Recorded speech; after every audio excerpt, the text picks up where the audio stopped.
ওয়াহি অবরাকাত। আপনারা জানেন যে নির্বাচনের তারিখ ঘোষণার মতোই on kind of road map ঘোষণা করেছেন অন্তর্বর্তীকালীন সরকারের সম্মানিত প্রধান উপদেষ্টা Nobel laureate doctor Mohammad Yunus. আমাদের দীর্ঘদিনের আন্দোলন সংগ্রামের যে মূল চেতনা, মূল জায়গা, সেটা হচ্ছে একটি সুষ্ঠু, সুন্দর, অবাধ, নিরপেক্ষ নির্বাচন। আমরা ধরেই নিতে পারি যে 2025 সাল, এই সালের মধ্যেই বাংলাদেশে নির্বাচন অনুষ্ঠিত হবে এবং সেই নির্বাচনে বাংলাদেশের সকল রাজনৈতিক দল অংশগ্রহণ করবে। শুধুমাত্র ফ্যাসিস্ট শেখ হাসিনার যারা দোসর ছিলেন তাদেরকে আমরা সেই নির্বাচনে চাই না। আমি শুরুতে ডক্টর মোহাম্মদ ইউনূস সাহেবকে ধন্যবাদ জানাই যে উনি এই বয়স্ক অবস্থায়ও তিনি বাংলাদেশের জন্য যেভাবে প্রতিটা দিন আমাদের সামনে কথা বলছেন, বক্তব্য দিচ্ছেন, উৎসাহ প্রদান করছেন এবং নির্দ্বিধায় অকপট অনেক কথা তিনি কিন্তু আমাদের সামনে প্রকাশ করছেন।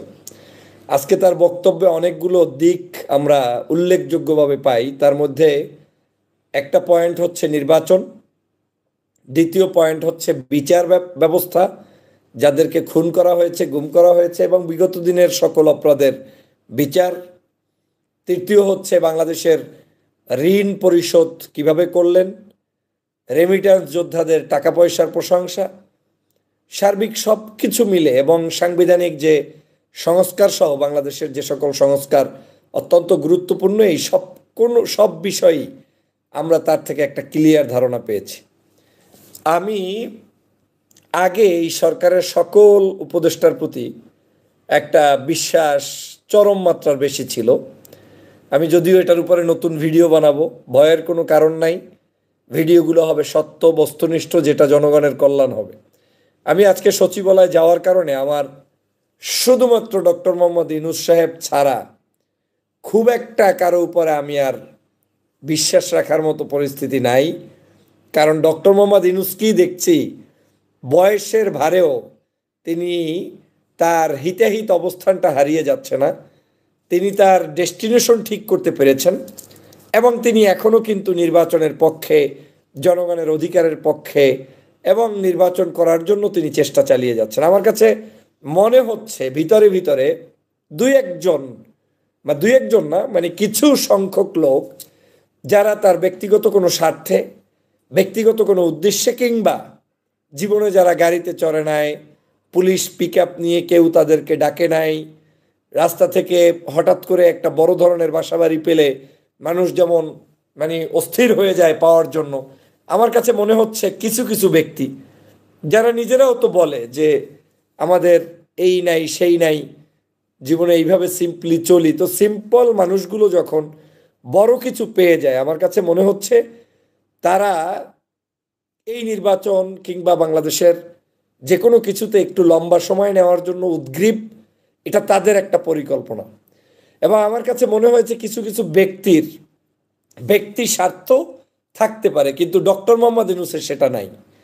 আমি এজন্যই আজকে স্পেশালি থ্যাঙ্কস জানাই ডক্টর মোহাম্মদ ইউনূসকে, যে বারবার তিনি আমাদেরকে সঠিক পথে নিয়ে যাচ্ছেন, চেষ্টা করে যাচ্ছেন এবং তিনি কিন্তু বলছেন, তার বলার ভাষাতেই মনে হচ্ছে যে কোনো অবস্থায় তিনি অতিরঞ্জিত কোনো কিছু করতে চায় না এবং তিনি বিচক্ষণ ব্যক্তি। তিনি বুঝতে সক্ষম যে অতিরিক্ত কোনো কিছু করে সেটার নষ্টের ভাগিদার তিনি হতে চান না, খারাপ কাজের ভাগিদার তিনি হতে চান না। তিনি একদম স্ট্রেট ফরওয়ার্ড একজন মানুষ। তিনি সংস্কার, সুষ্ঠু, সুন্দর পদ্ধতিতে নির্বাচন ব্যবস্থাটাই করে যেতে চান। আমি ডক্টর মোহাম্মদ ইউনূসের সবগুলো বক্তব্যের পক্ষে। যেমন তিনি বলেছেন আমাদের রোড ম্যাপ হয়ে গিয়েছে, নির্বাচনের ট্রেন শুরু হয়ে গিয়েছে, এখন ট্রেন কিভাবে গিয়ে থামাটা নির্ভর করবে আমাদের এই যে বাকি কাজগুলো আছে সেটার দ্রুততার ভিত্তিতে। যত দ্রুত আমরা সংবিধান সংস্কার, নির্বাচন কমিশন গঠন, বাহিরের কাজগুলো করতে পারবো, তত দ্রুত নির্বাচন সম্ভব। আমি তার এই বক্তব্যকে পূর্ণাঙ্গ সমর্থন জানাই, কারণ তার এই বক্তব্যের মধ্যে একটা দেশপ্রেমের গন্ধ আছে। একদিকে সংস্কারও করছে, অন্যদিকে আপনার কাছে গণতান্ত্রিক প্রক্রিয়ায় দেশে নির্বাচন দিয়ে তিনি বিদায় নিতে চাচ্ছে। কিন্তু যদি এর বাহিরে কোনো হাঙ্কি পাঙ্কি 2 নাম্বারি সিস্টেম কেউ মনে মনে ভাবে, তাদের ভিন্ন উদ্দেশ্য থাকতে পারে, কিন্তু ইউনূস সাহেবের নাই। আমি সে কারণে ব্যক্তিগতভাবে তার প্রতি চরম কৃতজ্ঞ, চরম।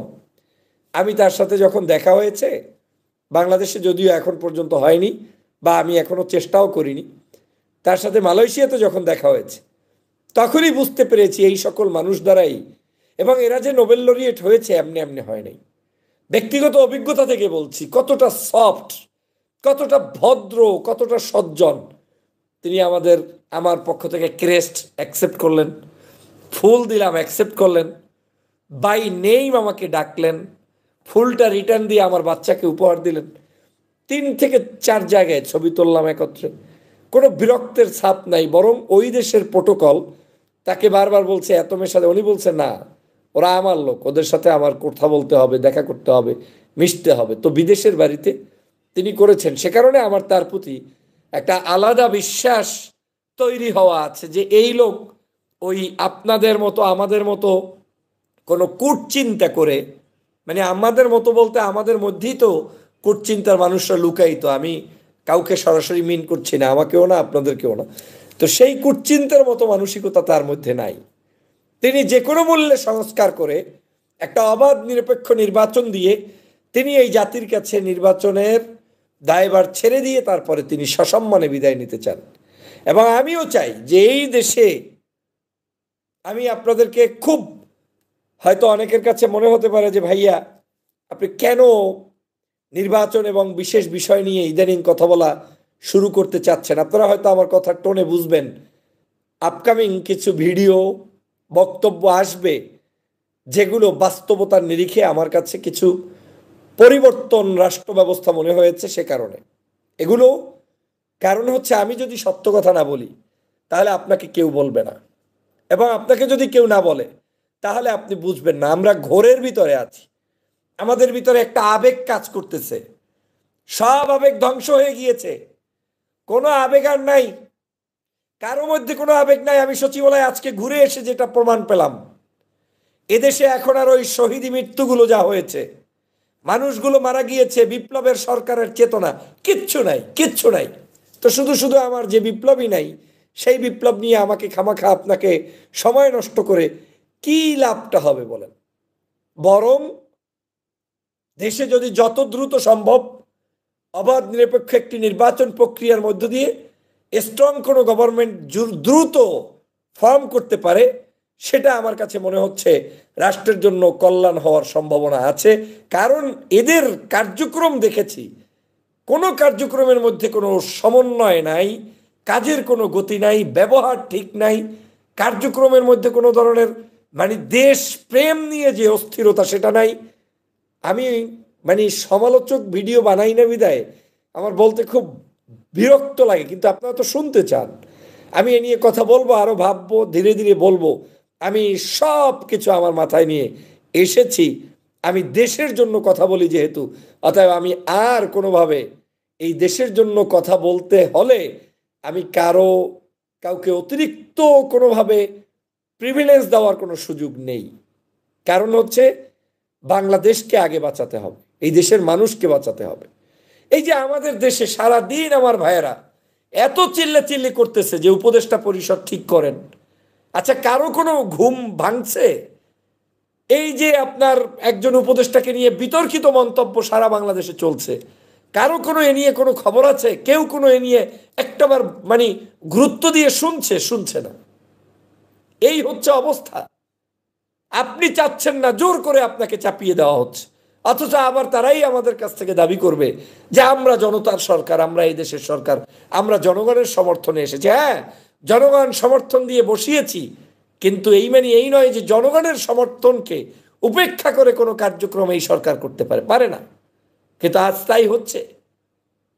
একজনের কাছে আজকের প্রবাসীদের ব্যাপারে এত বারবার বলছি, পাসপোর্ট পাচ্ছে না।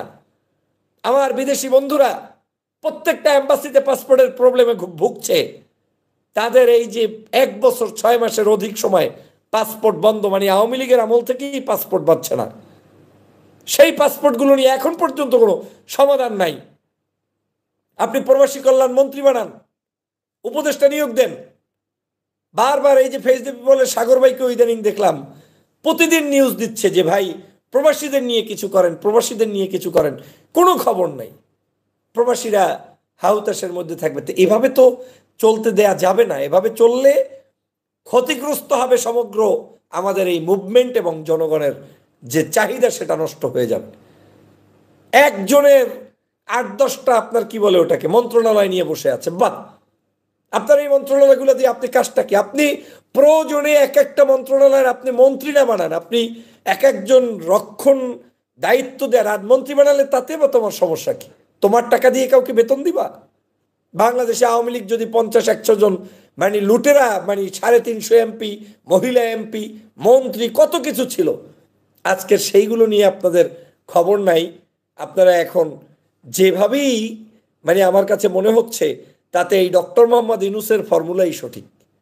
যত দ্রুত তিনি সংস্কার করবেন, যত দ্রুত তিনি নির্বাচনের ব্যবস্থা করবেন, তত দ্রুত বাংলাদেশের জনগণের মুক্তির পথ বের হবে।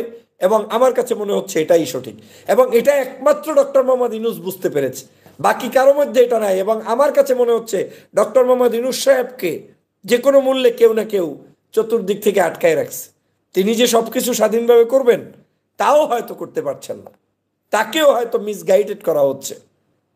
অতএব এই মিসগাইডেড হওয়ার সুযোগ আর দেয়া যাবে না।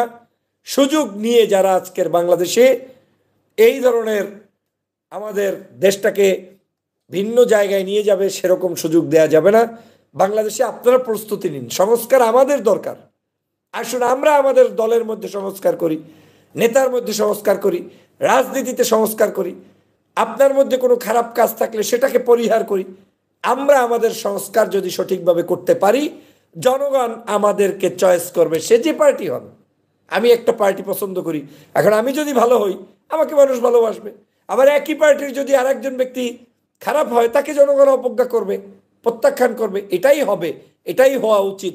সে কারণে আমাদের সবাই মিলে কাজ করতে হবে, আমাদের সবাই মিলে অগ্রসর হতে হবে।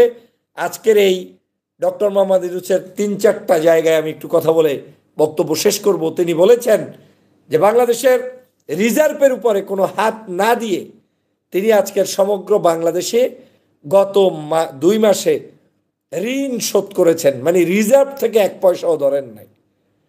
তো এটা কিন্তু বিশাল সফলতা, ইউনূস সাহেবের সফলতা, অন্তর্বর্তীকালীন সরকারের, বিশেষ করে ডক্টর মোহাম্মদ ইউনূস সাহেব এবং অর্থ উপদেষ্টা, আমি তাদেরকে ধন্যবাদ জানাই যে আপনারা এই কাজটি। আওয়ামী লীগ কিন্তু রিজার্ভ থেকে সব চুরি করত, এই সরকার আসার পরে এই রিজার্ভ নেওয়া বন্ধ করেছে। দ্বিতীয়, তারা রেমিটান্সের টাকা পাচ্ছে, তারা রেমিটান্সের সেই টাকাগুলো আজকের এখানে বাংলাদেশে আসছে, যেটা সর্বাধিক সংখ্যক। এই কারণে আমি তাদেরকে ধন্যবাদ জানাই এবং প্রবাসীদেরকে ধন্যবাদ জানাই। কিন্তু এখানে নোট করে আবারও বলে যেতে চাই যে এই যে রেমিটেন্সের টাকা আসছে বললেন, সাথে সাথে এইটা আপনাদেরকে মাথায় রাখতে হবে, এই রেমিটেন্সের সুযোগ সুবিধা দিতে হবে। কালকে একজনের সাথে শুনলাম যে এয়ারপোর্টে একটা লাউঞ্জ ঘোষণা করা হয়েছে, ভালো কথা। লাউঞ্জে চার্জার নাই, কেবল নাই, কি কি জানি নাই। আমি এখনো যাই নাই, শোনা কথা বলছি। যদি থেকে থাকে না থাকে স্থাপন করেন। এমন লাউঞ্জ বানাবেন না যেখানে চেয়ার টেবিল পরে থাকবে, বললেন কফি পাওয়া যায় 15 টাকায়, কফির বোতলে কফি থাকবে না, সেই লাউঞ্জ বানানোর দরকার নেই। চেয়ার টেবিল থাকবে, চার্জার পয়েন্ট থাকবে না, সেই লাউঞ্জ লাগবে না। লাউঞ্জ বানাবেন সসম্মানে, স্পেশালের সাথে। এবং এই রেমিটেন্স যোদ্ধাদেরকে ওই শ্রমিক, কৃষক এইরকম ভাষা ব্যবহার না করে তাদেরকে রেমিটেন্স যোদ্ধা এইভাবে আপনারা ওইখানে লিখে দিতে পারেন, রেমিটেন্স যোদ্ধাদের লাউঞ্জ। এইভাবে আপনারা সেখানে সম্মান উচ্চারণ করে, কারণ আপনি যে উপদেষ্টা, আপনার বেতনের টাকাও যায় আমার এই রেমিটেন্স যোদ্ধার টাকা থেকে। অতএব এইখানে আমাদেরকে সবাইকে সজাগ দৃষ্টি রাখতে হবে এবং তাদের কাজ করতে হবে। আমি ডক্টর মোহাম্মদ ইউনূস সাহেবের আরেকটি পয়েন্ট ভালো লেগেছে, তিনি বলেছেন যে বাংলাদেশের আমরা ঋণ পরিশোধ করেছি। এটা একটা বিশাল ব্যাপার। ঋণ কখন মানুষ পরিশোধ করতে পারে? যখন নিজে স্বয়ংসম্পন্ন, পাশাপাশি পূর্বের টাকাও মানুষকে আমি দিচ্ছি। আমি এই সরকারের এই কার্যক্রমটাও আমার কাছে ভালো লেগেছে এবং আমাদের এই কাজটা করবে, মানে যেভাবে চলছে এভাবে চলতে থাকলে অবশ্যই আমাদের জন্য ভালো। তিনি এটা বলেছেন যে বাংলাদেশে সমস্ত অপরাধের বিচার হবে। এইটা আমার কাছে আর একটা বিগ পয়েন্ট মনে হয়েছে। এজন্য বারবার আমি বলেছিলাম যে বিচারগুলো এই সরকারকেই করে যেতে হবে। এখন আমি জানি না এই বিচার প্রক্রিয়াটা কত বছরের লাগবে। যদি সেই প্রক্রিয়াটা অনেক লম্বা সময় হয়, তাহলে বিচার প্রক্রিয়া তারা শুরু করুক, এমন একটা মানদণ্ডে শুরু করুক যেখান থেকে কোনো সরকার আসলে পিছপা হওয়ার কোনো রাস্তা থাকবে না। তবে আমার বিশ্বাস দ্রুততম সময়ের মধ্যেই এই বিচারটাকে, স্পেশাল ট্রাইব্যুনাল যেহেতু আছে, এটাকে দ্রুততম সময়ের মধ্যে বিচার প্রক্রিয়া শেষও করতে হবে এই সরকারকে। সেইটা আমি আহ্বান জানাই এবং তাদের এই উদ্যোগকে আমি স্বাগত জানাই। সংস্কার, নির্বাচন কমিশন গঠন, বিভিন্ন ধরনের কার্যক্রম তিনি ঘোষণা করেছেন যে দ্রুত এই কাজ শুরু হবে। আমরাও সেটাই চাই। বাংলাদেশে একটা ফর্মুলা শুরু করে দিন, জনগণ সেটা নিয়ে ব্যস্ত থাকুক, জনগণকে নিয়ে জনগণের অধিকার প্রতিষ্ঠার জন্য আমরা আমাদের কর্মপদ্ধতি অবলম্বন করব, সেই প্রচেষ্টা আমাদের চলুক। আমি বিশেষ করে এ কারণেও ধন্যবাদ জানাই। আমি আপনাদেরকে একটা বিষয় একটু মানে খুব ইঙ্গিতে বলতে চাই। সরকারের ভিতরে একটা গ্রুপ আমার কাছে মনে হয়েছে, যদিও আমার কথা আপনার বিশ্বাস পুরোপুরি করার দরকারও নাই, না থাকলেও আমার আপত্তি নেই, আমার আইডিয়া থেকে বলছি।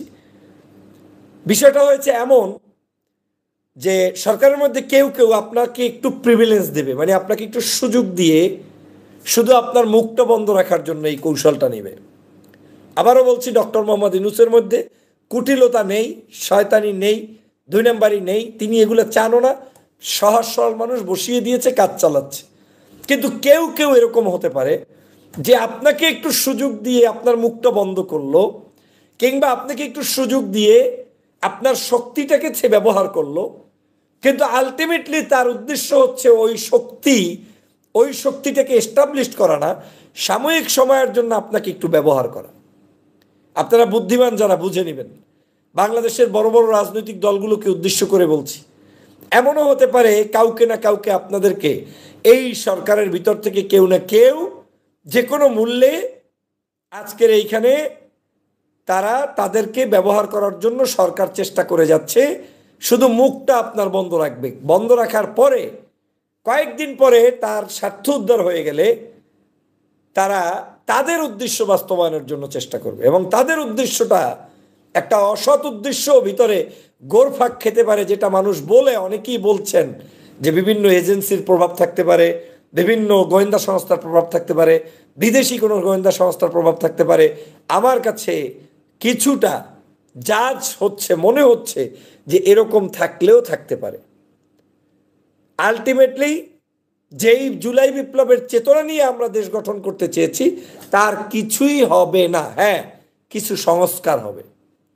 আগের 1-11 যে সরকার ছিল সে সময় এক ধরনের কাজ হয়েছে, এখন এই সরকার ভিন্ন কিছু কাজ হবে। আগের 1-11 আসার পরে বিএনপির উপরে চরম মাত্রায় উত্তম মাধ্যম চলেছে, এই সরকার আসার পরে আওয়ামী লীগের উপরে চরম মাত্রায় হবে না, তবে তারা তাদের মতো করে একটা কিছু করে সবাইকে নিয়ে একটা ব্যালেন্স করে চলে যেতে চাচ্ছে। এটারও অন্যতম কারণ হচ্ছে তারা 20-50 বছর পরে তাদের মেরুদণ্ড কিভাবে থাকবে সেটার জন্য সেফটি সিকিউরিটি এনশিওর করছে, আমার কাছে মনে হচ্ছে। অতএব আমাদের কাজ এই যে কোনো ধরনের কোনো কারো ফাঁদে, চক্রান্তে, কিংবা কারো লোভ, কারো লালসায় কেউ যাতে কোনো অবস্থায় ইনভলভ না হই, আমরা যাতে আমাদের যার যে আদর্শটা আছে সেই আদর্শটাকে নিয়ে সামনে আগান। পাশাপাশি আপনি আপনার নৈতিক জায়গা থেকে দেশের পক্ষে কথা বলুন। অন্যায় হলে অন্যায়, ন্যায় হলে ন্যায়, ভালো হলে ভালো, মন্দ হলে মন্দ, সত্য হলে সত্য, মিথ্যা হলে মিথ্যা। কাউকে বিপদে ফেলানোর জন্য ভিডিও কিংবা লাইভ নয়, আবার কাউকে অতিরিক্ত খুশির জন্য ভিডিও কিংবা লাইভ নয়। কারণ একটা জিনিস নিশ্চিত থাকেন, আওয়ামী লীগ আসবে না, কোনো রাস্তা নাই। আমি সারা বাংলাদেশ ঘুরছি, এরা আর এই দেশে পতিত আওয়ামী লীগ উঠতে পারবে না, আসতে পারবে না ইনশাল্লাহ। কিন্তু আওয়ামী লীগ না আসলেও একটা গ্রুপকে এস্টাবলিশ করা হবে যারা তলে তলে ওই আওয়ামী আদর্শেরই ভিন্নভাবে ভিন্ন কৌশলে ঢোকার চেষ্টা করবে। আর সেটা ঢুকতে হলেই এই বিভিন্ন ছদ্মবেশী নামে, বিভিন্ন কৌশলে, বিভিন্ন এজেন্সির মাধ্যমে ব্যক্তি বক্তব্য দিবে আপনার মতো, দেখতে আপনার মতো, আমার মতো, কিন্তু তার ভিতরটা ভিন্ন। এ ব্যাপারে আমাদেরকে সতর্ক থাকতেই হবে, থাকতেই হবে। আমার দেশের মানুষ অতিরিক্ত সহজ সরল, আর অতিরিক্ত সহজ সরলের কারণে আমরাই বাস খাই বারবার। আমার কাছে মনে হচ্ছে বাংলাদেশকে নিয়ে এক গভীর ষড়যন্ত্র চলমান আছে। এই ষড়যন্ত্র মোকাবেলা করতে সহজ লব্ধ পদ্ধতি হচ্ছে একটাই, আমাদের যত দ্রুত সম্ভব সংস্কার কার্যক্রম শুরু করা এবং এই সংস্কার কার্যক্রম, বিচার প্রক্রিয়া এগুলোর করার সাথে সাথে নির্বাচন প্রক্রিয়ার দিকে দ্রুততম সময়ের মধ্যে চলে যাওয়া, এবং সে নির্বাচনটা স্বচ্ছ হতে হবে। যে ইচ্ছে সে ক্ষমতায় আসবে। এই নির্বাচন নিয়ে আমার কোনো মন্তব্য নাই যে আমাকে, হ্যাঁ আমি প্রার্থী হলে আমি আপনাকে ভোট চাবো, যে আমি এই পার্টি থেকে দাঁড়িয়েছি, আমি তো একটা পার্টি করি আপনারা জানেন, বিএনপি করি, আমার এই পার্টির আমি ভোট চাইলে আমার আসনে আমাকে ভালো লাগলে দিবেন, না লাগলে আমার অপোজিশনে যে দাঁড়াবে তাকে দিবেন।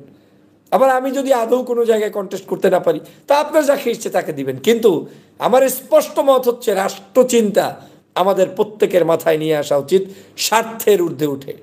অতএব আগামীর বাংলাদেশ ষড়যন্ত্রের কবলে যাতে না পড়ে সে ব্যাপারে সতর্ক থাকবেন। ইনশাআল্লাহ সবাই মিলে ঐক্যবদ্ধভাবে আমরা আমাদের এই দেশকে এগিয়ে নিয়ে যাবো। আবারও ডক্টর মোহাম্মদ ইউনূস সাহেবকে ধন্যবাদ জানাই। আর এখন ধন্যবাদ আমার মনে হয় উনি অতিরিক্ত পাওয়ার যোগ্যতা রাখেন, কারণ আমার দৃষ্টিভঙ্গির কিছু পরিবর্তন হয়েছে। আমার কিছু মানুষদেরকে মোয়ামালাত মহাসারাত যাকে বলে, মানুষ আসলে শুনলে এক জিনিস, দেখলে আর এক জিনিস, বললে আর এক জিনিস, কাজ করলে আর এক জিনিস, প্রতিদিন অভিজ্ঞতা বাড়ে। তা আমার কাছে মনে হয়েছে আমি ডক্টর মোহাম্মদ ইউনূসের সাথে বসতে পেরেছি, দেখতে পেরেছি, জানতে পেরেছি, বা আমার অভিজ্ঞতায় বলে তিনি একজন সজ্জন ব্যক্তি, তার কোনো স্বার্থ নাই। কিন্তু এমনও কিছু ব্যক্তি আছে যাদের আপনার জামার কালার যদি একটু ভালো হয় তার গায়ে খারাপ লাগবে, এটা বাংলাদেশে কিন্তু আছে। কিন্তু বাংলাদেশে আসার কারণে আমার কিছু কথার চেঞ্জ হচ্ছে, কারণ আমি এতদিন বাইরে ছিলাম, বুঝতাম না যে এই দেশে এত কুটিলতা আছে। আপনি একটা ভালো প্যান্ট শার্ট পরলেও কুটিলতা, টাই গায়ে দিলে চলে চলে গেলেও বিরক্ত বোধ করে অনেকে, যে আমার তো আমি এত বড় মানুষ, আমার গায়ে একটা শার্ট, উনি এত সুন্দর সেজেগুজে আসে কেন? অতিরিক্ত স্মার্ট হলেও সমস্যা, এদেশে সব কিছুতে সমস্যা, হিংসা, বিদ্বেষ, অহংকার, মানুষকে কোলে নিতে জানে না, বুকে টানতে পারে না, অস্থির, দেখলে বিরক্তের ভাব, এই হচ্ছে আমাদের রাজনৈতিক প্যাটার্ন। আমি তো হাসি, আমাদের মন্ত্রী, আমাদের এমপি, আমাদের সচিব, তাদের কাজ হচ্ছে জনগণের জন্য কাজ করা। একজন জনগণ আসলে তাকে বুকে টেনে নেয়া, কথা বলবেন, কথা বলতে টাকা লাগে নাকি? জিজ্ঞেস করবেন কোত্থেকে এসেছেন, কি খেয়েছেন, কি চাকরি করেন, রাষ্ট্র নিয়ে আপনার চিন্তা কি? এই যতগুলো কোশ্চেন করলাম এতে কয় সেকেন্ড সময় লাগে? একজন মানুষ আপনার কাছে আসলে তাকে জাতির শ্রেষ্ঠ সন্তান হিসেবে মূল্যায়ন করার মানসিকতাই আমাদের নেই। এই কারণেই আজকের এই দেশটা ধ্বংসের দ্বার প্রান্তে চলে যাচ্ছে, এবং আমরা কেউ বড় কাউকে উপস্থাপনও করি না। কেন করি না? আমার ছোট জায়গাটা নষ্ট হওয়ার ভয়ে। এই কারণেই আমাদের এই যে আজকে দেখছেন, আমি এইগুলো নিয়ে সমালোচনা করি না, তারপরেও বাংলাদেশময় এত গালিগালাজ করতেছেন আপনারা এদের বিভিন্ন অ্যাক্টিভিটিস নিয়ে, উপদেষ্টা পরিষদ নিয়ে, তারপরেও ঘুম নাই, আরামসে ঘুমাচ্ছে, আরামসে ঘুমাচ্ছে, অস্থিরতা নাই। কারণ তারা এগুলোই চায়, তারা ভালো লোক চায় না। একটা ভালো লোক এখানে দায়িত্বে আসুক, সেটা চাইলে ওই ভালো লোকের কৃতিত্ব, সেই কৃতিত্ব নষ্ট করে দিতে চায়। আমার কাছে মনে হয়েছে সহনশীলতার মধ্য দিয়ে রাষ্ট্র পরিচালনার মানসিকতা না থাকলে সেই দেশে কোনোদিন গুণীজনও জন্মাবে না, মানুষ সার্ভিসও পাবে না। বাংলাদেশের মানুষ সবচেয়ে বড় অধিকার তাকে আপনার পক্ষ থেকে, আমার পক্ষ থেকে সেবা নিশ্চিত করা। একজন মানুষের সাথে আপনার রাস্তায় দেখা হলে সে চায় কি, ভাই ফয়জুল ভাই আসসালামু আলাইকুম, আমাকে বলতে হবে ওয়ালাইকুম আসসালাম, একটা হাসি দেন। এরকম একটু গালের কোনায় হাসি আনলে কি পাপ হয় নাকি? কষ্ট হয় নাকি? একটু হাসি দিয়ে গলাগুলি ধরেন, কোলাকুলি করেন, গালে একটু হাত দেন, বুকে একটু হাত পোছা দেন, লোকটার হৃদয়টা ভরে যাবে যে না, যেই লোকটার সাথে জীবনে দেখা হয় নাই আমাকে এত ভালোবাসছে। আজ আমার দেশের অফিসগুলোতে গেলে মনে হয় যেন এক একজন প্রিন্স বসে আছে, এক একজন আপনার কি বলে ওটাকে, ওই কিং বসে আছে, বিদেশের ওই রাজা বাদশা বসে আছে, আর আপনারা পর্যারা গিয়ে গিয়ে সেখানেই করেন। ভয়াবহ নিউজ চোখের সামনে দেখে এসেছি। শুধু জাতীয় স্বার্থে, দেশের স্বার্থে, মানুষের চিন্তা চেতনার কোনো হেরফের না হয় সেই স্বার্থে চিবিয়ে চিবিয়ে কথা বলছি, সব কিন্তু বলছি না। যেদিন বলবো সেদিন হয়তো বলবো, আমি হয়তো রাখতেও পারবো না, কিন্তু আমার কাছে মনে হচ্ছে এই প্যাটার্নটা রাষ্ট্র চলতে পারে না। এটা কোনো সভ্যতার প্যাটার্ন নয়। আমার এই দেশে সম্পর্ক থাকতে হবে আপনার সাথে, আমার ব্রাদার সম্পর্ক। ভাই আসছেন, বসেন, কি খাবেন, কোত্থেকে আসছেন, আপনি অনেক কাজ করছেন, অনেক ধন্যবাদ আপনাকে, এতদিন দেখি নাই, আল্লাহ দেখালো।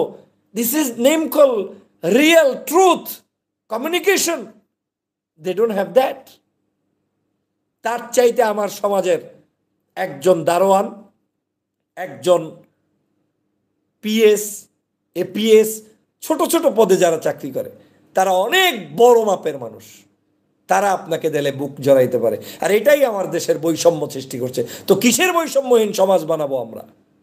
প্রিয় সহযোদ্ধা ভাইরা, সে কারণে বলছি, আমাদের সকলের উচিত হবে বাংলাদেশকে বিনির্মাণ করা, ভালো মানুষদেরকে প্রমোট করা, ভালো মানুষের ভালো মানসিকতা জাতির কাছে উপস্থাপন করা এবং বাংলাদেশকে এগিয়ে নিয়ে যাওয়া। আজকের দ্রব্যমূল্য নিয়ে অনেকে কথা বলতে বলেন, ইস্যুর ভাইয়া শেষ নাই, এগুলো নিয়ে আমি কথা বলি, তবে আপনারা ধৈর্যও ধরবেন। আমি এই সরকারের ততক্ষণ পর্যন্ত মঙ্গল কামনা করি যতক্ষণ পর্যন্ত রাষ্ট্র সংস্কার করে নির্বাচন দিবেন, ততক্ষণ। এর বাহিরে আর কোনো সলিবলি শয়তানি থাকতে পারে না, করতে দেয়া হবে না, করলে তারা বিপদগ্রস্ত হবেন। এবং এই সলিবলিটা আমি চোখে দেখে এসেছি, আমার কাছে মনে হয়েছে এখনো দোসররা সচিবালয় বলছেন, আমার চোখের সামনে জাতীয় পার্টি সচিবালয়ে বসে আছে, যারা মুখে মুখে ফেনা তুলছে যে এদেরকে রাজনীতি করতে দেওয়া হবে না, তাদের অফিসে বসে আছে। কাকে নিয়ে আপনি রাজনীতি করবেন? এই হচ্ছে বাংলার অবস্থা। আর আমরা শহীদ হয়ে 2000 মানুষ চিৎপটাং হয়ে গিয়েছি। আমরা 50,000 মানুষ। শোনেন, আমার কথা শুনতে অনেক সময় খারাপ লাগে, কিন্তু এই খারাপ লাগার মধ্যে কিছু ত্যাগ, কিছু ইঙ্গিত, কিছু বাস্তবতা থাকে বিদায় বলি। ওই দেশের জন্য কিছু করতে হয় না যেই দেশ আপনার মূল্যায়ন বোঝে না, যেই দেশ আপনার মর্যাদা বুঝে না, যেই দেশ আপনাকে আপনার দেশ, এই দেশের স্বীকৃত স্বাধীনতাকে ভোগ করতে দিতে পারে না, সে দেশে কোনো লাভ নাই। এ মানুষগুলো জীবন দিয়েছে খামাখা, কোনো ফায়দা হয় নাই। আমি সত্য বললাম, অ্যাকসেপ্ট হাসিনা শুধু বিদায় হয়েছে। তো একটা হাসিনাকে বিদায় করতে আমার প্রত্যেকটি বাড়িতে বাড়িতে কতগুলো লাশ পড়েছে, এই মানুষগুলোর জীবনের মূল্য নাই। কিন্তু মূল্যহীন একটি সমাজ আজ চলছে, সেজন্য আমার দুঃখ লাগছে। ওই হাসিনা চলে গিয়েছে, সব যার যার জায়গায় বসে আছে, আরামসে বসে আছে, কোনো পরিবর্তন নাই। সব মনে আমি এটাকে কোনো ব্রিটিশ, ওই যে অনেকে বলে না ব্রিটিশ আইন দিয়ে বাংলাদেশ চলছে, আরে ভাই ব্রিটিশ আইনে বাংলাদেশ চললে তো ভালোই চলতো। এগুলো কোনো আইন না, আবর্জনা। ব্রিটিশরা কি আমাদের মতো এত বর্বর নাকি?